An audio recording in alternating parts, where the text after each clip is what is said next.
함께 만드는 언론 시민들의 확성기 딴지 USA의 정치 시사 확성기 시작합니다. 국힘당과 언론은 왜 경제 타령을 그만두었는가?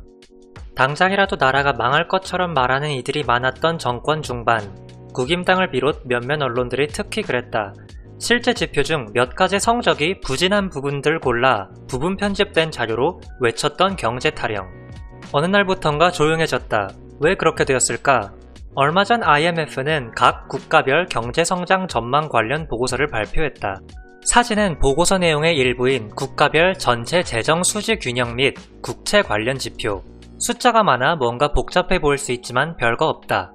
일반 가정에서 가계부를 쓰며 수입과 지출을 기록해 돈 관리를 하듯 국가도 가계부를 쓰는데 재정 수지 균형은 세입, 세출이 어떤지 나타내는 수치이고 국채는 금전상 채무, 즉 빚이다. 그러니까 여기 있는 숫자들은 국가가 얼마나 재정 건전성을 유지하며 운영하는지 나타낸다. 이 표는 기업으로 비유를 하자면 재무제표나 다름없는데 기업의 성과를 파악하기 위해 가장 먼저 살펴봐야 하는 자료가 재무제표라면 국가 운영이 잘 되고 있는지 알아보기 위해서는 바로 이 자료, 재정 수지 균형을 봐야 한다. 결국 이 자료가 각국의 재정 건전성을 살피는 데 있어 가장 핵심적인 자료인 셈이다.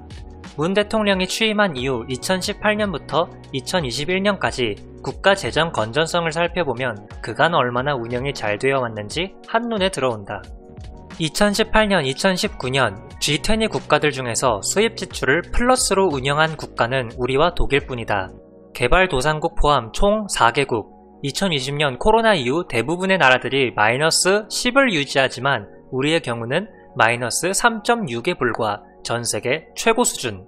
채무, 그러니까 빚도 G20 중에서 가장 낮은 수치, 물론 전세계적으로 상위권이다.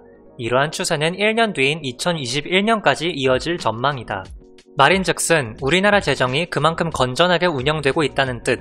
결국 추경으로 나라 거덜나겠다고 호들갑 떤 건 그냥 호들갑이었을 뿐이었다는. 현재 우리 정부는 그 어느 때보다도 투명하고 일관성 되게 일해왔고 방역뿐만이 아니라 국가 재정까지도 안정되게 운영하면서 국민의 안녕을 위해 노력하고 있다. 빚이 우리의 6배인 일본이나 매일 수만 명의 감염자가 나오지만 이렇다 할 대책이 없어 백신과 치료제가 나올 때만을 기다리고 있는 유럽을 보라. 왜 경제 타령을 그만두었을까? 이유는 너무나도 간단하다. 입증할 만한 자료가 없다. 주어진 상황 속에서 최선의 결과를 내고 있는 거 다 안다. 게다가 해외에서 인정하고 외신이 보도해서 부정하려고 해도 할 수가 없다. 그래서 마지막으로 선택한 방법이 뒷조사하고 자녀들을 물고 늘어지는 것. 하지만 지표는 거짓말 안 한다. 고로 논란 끝.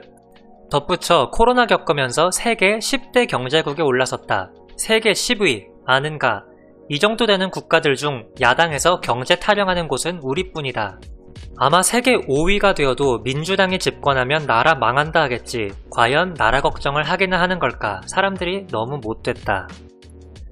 지금까지 브라이언 오 선생님의 글이었습니다. 시민의 목소리를 전하는 딴지 USA, 오늘도 시민의 목소리 전해드렸습니다.